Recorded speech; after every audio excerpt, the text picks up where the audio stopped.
Hey guys, welcome to my channel. My name is Jane Lawrence and I come with a lot of juicy content. On today's episode, I will be telling you some of the things that you should or shouldn't do after sex. Number one, you don't necessarily have to hop out of bed and into your shower right away, but you could gently clean yourself after sex so that you could protect yourself from infections like UTI, urinary tract infection. Basically, just wash the area around, not inside your genitals. I'm talking about the women now, not inside your coochie. You could wash your the vulva area with warm water, plain warm water. You could try using mild scented soap. But if you have like sensitive skin or you already have infection, that might really dry out or irritate that area. So you need to see your doctor. Then men with foreskin, men that are not circumcised, you could try gently pull, the foreskin back and wash underneath so that you don't have like trapped fluid in between your folds. Do you get what I mean? Secondly, let's talk about douching. All right, some women think that you need to clean inside of the coochie after having sex with water or with soap or with pre-packaged fluids. But what women need to realize is that douching, or is it douching or douching? Douching can lead to more infection, and that's because you tend to upset the natural balance of bacteria that protects your vagina. So the best way for you to take care of your vagina after sex is to leave it alone. It cleanses itself naturally. It does a good business of washing itself. And also keep in mind that a mild scent is normal, all right? And it may not be a sign of a problem. This is particularly to women who feel like, oh, the coochie has to smell like pineapple, it has to smell like lemon, it has to smell like strawberry, it has to also taste like strawberry. Who are you kidding? No.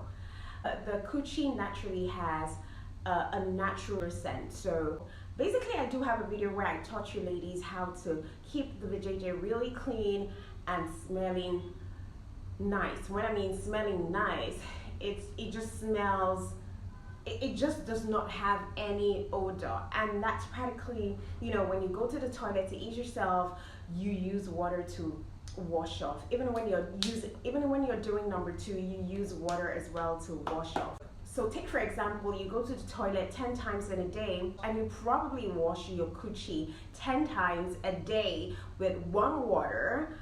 You would realize that you do not even smell at all. Even with the natural scent won't be there. So honestly, just check out the video where I taught you how to keep the coochie smelling nice or odorless, okay?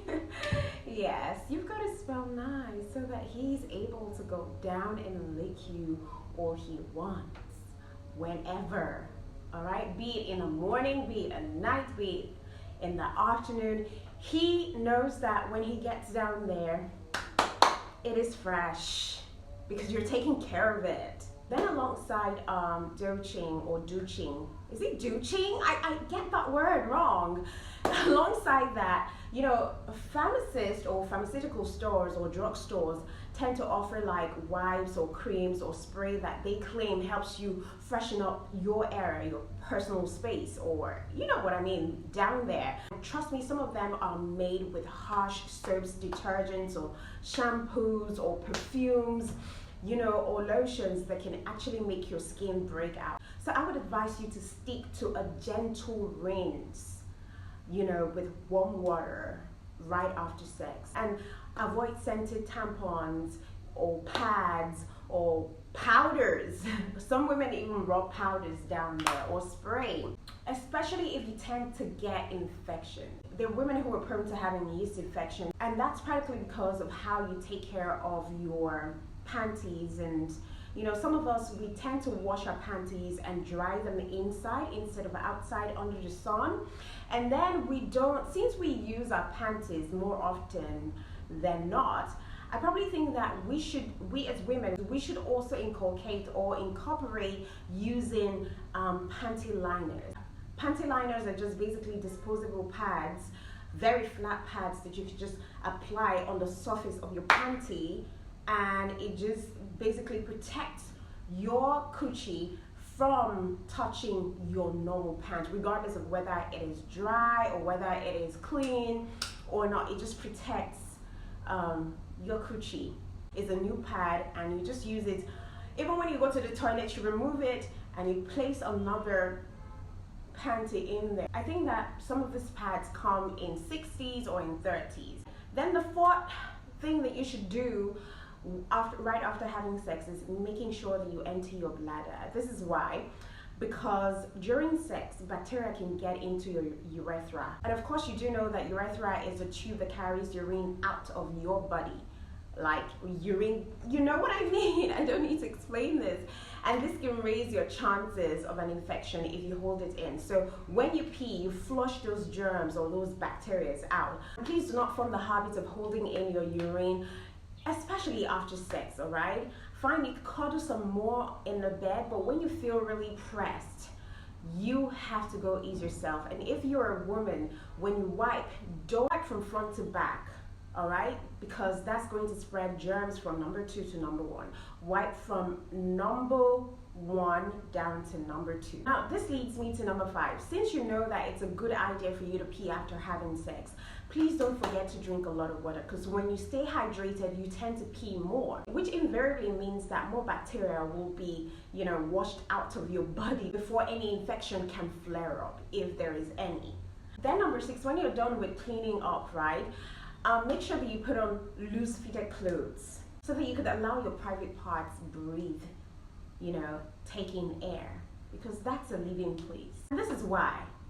Because hot, sweaty places are a perfect spot for bacteria to thrive in, and yeast as well to thrive in. So make sure that you wear underwears and clothes that allow in for air. And please avoid pantyhose if you're a woman, girdles, or anything that, basically makes that area feel suffocated.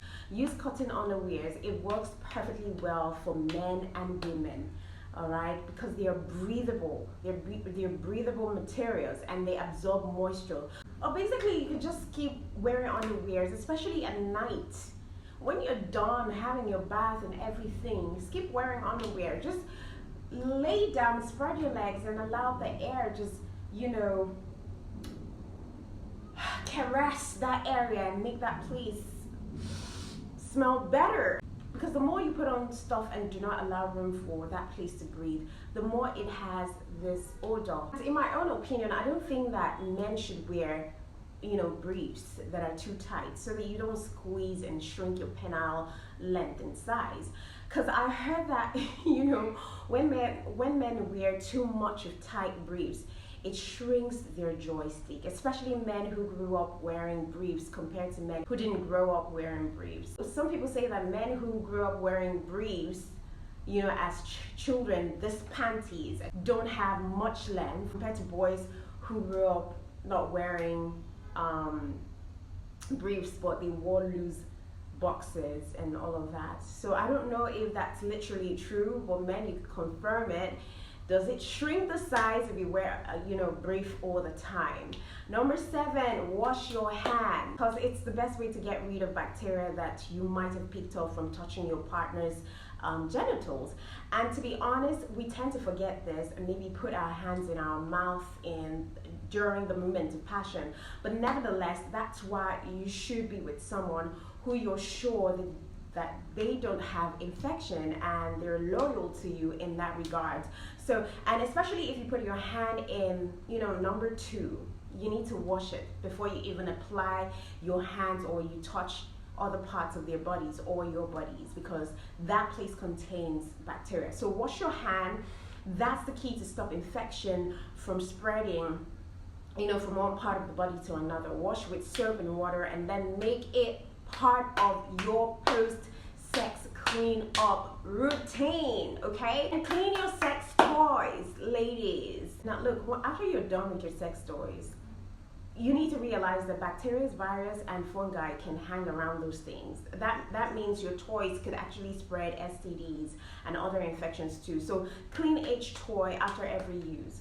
Check the packaging for, cleaning instructions so that you know how to clean it best. And if you must share it with a partner, make sure that you use condom each time you want to share it. And also, I would like to add that for those of you who play from number 2 to number 1, please don't do it except you can properly clean the toy after using it in room 2 before taking it to room 1. Remember that room 2 lodges a lot of germ and bacteria, so moving it from number 2 to number 1 is a disaster waiting to happen. So do these things with a level of sensibility if you're that much of an explorer. Anyways, thank you so much for sticking on and watching my show. Until I come your way next time, do have a great life. Mwah.